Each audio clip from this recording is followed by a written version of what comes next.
চাচা তাড়াতাড়ি মোবাইলে টাকা ভইরা দেন। এত তাড়া কিসের রে?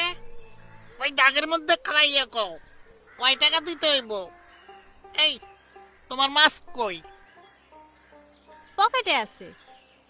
পকেটে থাকলে হইব, মুখে লাগাও। আপনার মাস্ক তো এই তো লাগাইলাম, খালি মুখে মুখে কথা।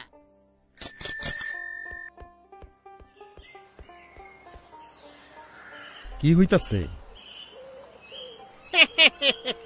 এ কালের পোলাপান ঘরে আর সময় কাটে না, তাই খালি মোবাইলে টাকা ভরে আর ভিডিও দেখে আর গেম খেলে। আমার নম্বরে 100 টাকা ভরিয়া দেন। ব্যবসা মনে হয় ভালাই হইতাছে, খুব ভালা, খুব ভালা। মোবাইলে ইন্টারনেট থাকায় কিছু আয়ের জন্য যোগাযোগ করবার